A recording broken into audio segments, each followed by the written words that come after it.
राम राम। मैं Ashwini Kumar Dubey, sub inspector जनपद जौनपुर।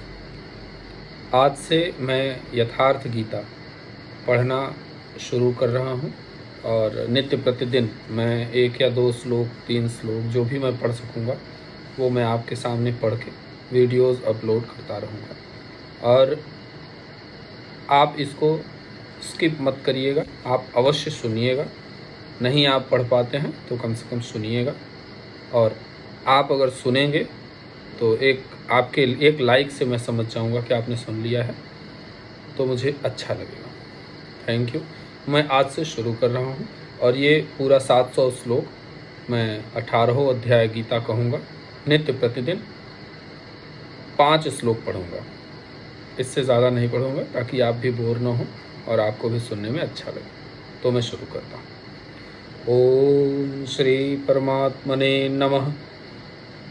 यथार्थ गीता अथ श्रीमद्भगवद गीता अथ प्रथमोऽध्यायः। धृतराष्ट्र उवाच धर्मक्षेत्रे कुरुक्षेत्रे समवेतायुयोत्सवः मामकाः पांडवाश्चैव किम कुर्वत् संजय। धृतराष्ट्र ने पूछा, हे संजय, धर्म क्षेत्र कुरुक्षेत्र में एकत्र युद्ध की इच्छा वाले मेरे और पांडु के पुत्रों ने क्या किया। अज्ञान रूपी धृतराष्ट्र और संयम रूपी संजय। अज्ञान मन के अंतराल में रहता है। अज्ञान से आवृत्त मन धृतराष्ट्र जन्मांध है, किंतु संयम रूपी संजय के माध्यम से वह देखता है, सुनता है और समझता है कि परमात्मा ही सत्य है। फिर भी जब तक इससे उत्पन्न मोह रूपी दुर्योधन जीवित है, इसकी दृष्टि सदैव कौरवों पर रहती है, विकारों पर ही रहती है। शरीर एक क्षेत्र है। जब हृदय देश में दैवी संपत्ति का बाहुल्य होता है तो यह शरीर धर्म क्षेत्र बन जाता है, और जब इसमें आसुरी संपत्ति का बाहुल्य होता है तो यही शरीर कुरुक्षेत्र बन जाता है। कुरु अर्थात करो, यह शब्द आदेशात्मक है। श्री कृष्ण कहते हैं, प्रकृति से उत्पन्न तीनों गुणों द्वारा परवश होकर मनुष्य कर्म करता है। वह क्षण मात्र भी कर्म किए बिना नहीं रह सकता।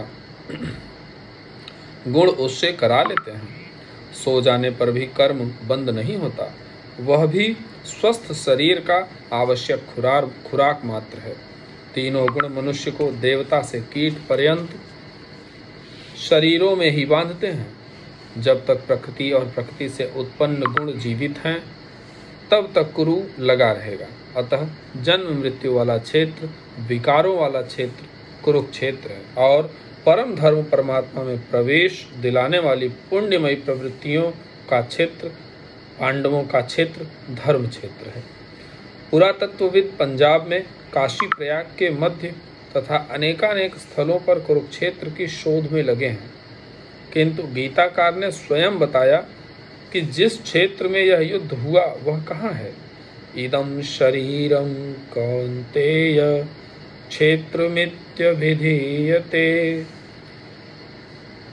अध्याय 13 के पहले श्लोक में है, अर्जुन, यह शरीर ही क्षेत्र है, और जो इसको जानता है, इसका पार पा लेता है, वह क्षेत्रज्ञ है।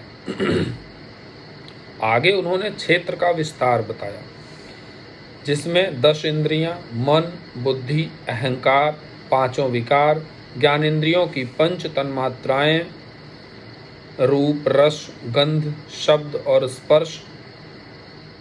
यहाँ इंद्रियों के 5 विषय हैं।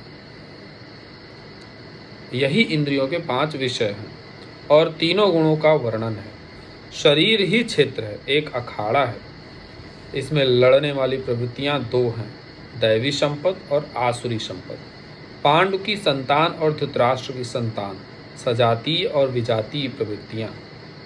अनुभवी महापुरुष की शरण जाने पर इन दोनों प्रवृत्तियों में संघर्ष का सूत्रपात होता है। यह क्षेत्र क्षेत्रज्ञ का संघर्ष है और यही वास्तविक युद्ध है। विश्व युद्धों से इतिहास भरा पड़ा है, किंतु उनमें जीतने वालों को भी शाश्वत विजय नहीं मिलती। ये तो आपसी बदले हैं। प्रकृति का सर्वथा शमन करके प्रकृति से परे की सत्ता का दिग्दर्शन करना और उसमें प्रवेश पाना ही वास्तविक विजय है। यही एक ऐसी विजय है जिसके पीछे हार नहीं है। यही मुक्ति है जिसके पीछे जन्म मृत्यु का बंधन नहीं है।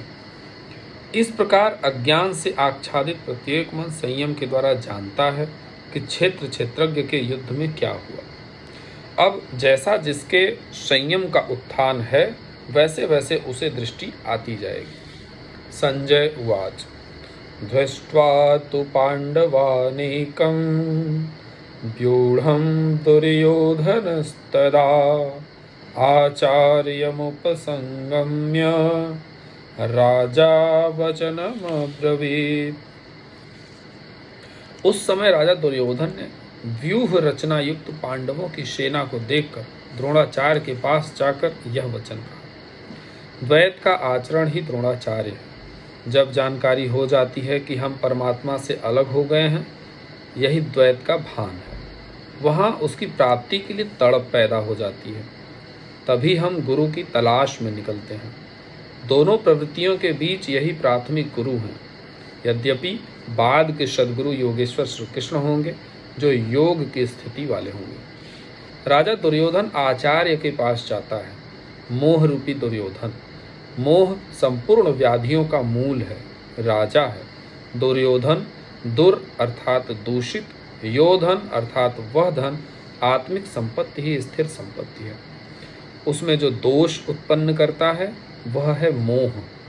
यही प्रकृति की ओर खींचता है और वास्तविक जानकारी के लिए प्रेरणा भी प्रदान करता है। मोह है तभी तक पूछने का प्रश्न भी है, अन्यथा सभी पूर्ण ही हैं। अतः व्यूह रचना युक्त पांडवों की सेना को देखकर, अर्थात पुण्य से प्रवाहित सजातीय प्रवृत्तियों को संगठित देखकर, मोह रूपी दुर्योधन ने प्रथम गुरु द्रोण के पास जाकर यह कहा। पश्येतां पांडुपुत्राणाम् आचार्यं महतीं चमूं व्यूढ़ां द्रुपदपुत्रेण तव शिष्येण धीमता। हे आचार्य, अपने बुद्धिमान शिष्य द्रुपद पुत्र धृष्टद्युम्न द्वारा व्यूहाकार खड़ी की हुई पांडुपुत्रों की इस भारी सेना को देखिए। शाश्वत अचल पद में आस्था रखने वाला दृढ़ मन ही धृष्टद्युम्न है। यही पुण्यमयी प्रवृत्तियों का नायक है। साधन कठिन न मन कहूँ टेका, ये रामचरितमानस का दोहा है। साधन कठिन नहीं, मन की दृढ़ता कठिन होनी चाहिए। अब देखें सेना का विस्तार। अत्र शूरा महेश्वासा भीमार्जुन समायुधि यो योधानो विराटश्च द्रुपदश्च महारथः।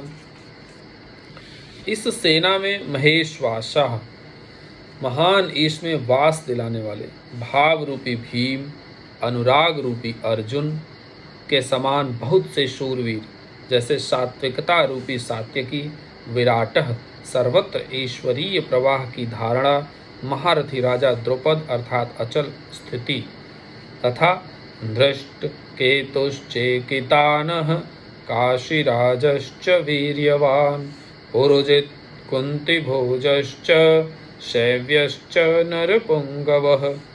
धृष्ट केतु दृढ़ कर्तव्य, चेकितानः जहाँ भी जाए वहाँ से चित्त को खींचकर इष्ट में स्थिर करना, काशीराजः काया रूपी काशी में ही वह साम्राज्य है, पुरुजित स्थूल सूक्ष्म और कारण शरीरों पर विजय दिलाने वाला पुरुजित, कुंतीभोजः कर्तव्य से भाव पर विजय, नरों में श्रेष्ठ शैव्य अर्थात सत्य व्यवहार, युधामन्युश्च विक्रांत उत्तमोजाश्च वीर्यवान् सौभद्रो द्रौपदेयाश्च सर्व एव महारथाः। और पराक्रमी युधामन्यु, युद्ध के अनुरूप मन की धारणा, उत्तमोजाह शुभ की मस्ती, सुभद्रा पुत्र अभिमन्यु। जब शुभ आधार आ जाता है तो मन भय से रहित हो जाता है। ऐसा शुभ आधार से उत्पन्न अभय मन, ध्यान रूपी द्रौपदी के पांचों पुत्र प्रातिविंध्य, सुत सोम, शतानीक, श्रुतकर्मा और श्रुतकीर्ति जो क्रमशः वात्सल्य, लावण्य, सहृदयता, सौम्यता और स्थिरता के प्रतीक हैं। सब के सब महारथी हैं। साधन पथ पर संपूर्ण योग्यता के साथ चलने की क्षमताएं हैं। इस प्रकार दुर्योधन ने पांडव पक्ष के 15-20 नाम गिनाए, जो दैवी संपद के महत्वपूर्ण अंग हैं। विजातीय प्रवृत्तियों का राजा होते हुए भी मोह ही सजातीय प्रवृत्तियों को समझने के लिए बाध्य करता है। दुर्योधन अपना पक्ष संक्षेप में कहता है, यदि कोई बाह्य युद्ध होता तो अपनी फौज बढ़ा चढ़ाकर गिनाता। विकार कम गिनाए गए क्योंकि उन पर विजय पाना है, वे नाशवान हैं। केवल 5-7 विकार बताए गए, जिनके अंतराल में संपूर्ण बहिर्मुखी प्रवृत्तियां विद्यमान हैं। ओम श्री सद्गुरुदेव भगवान की जय।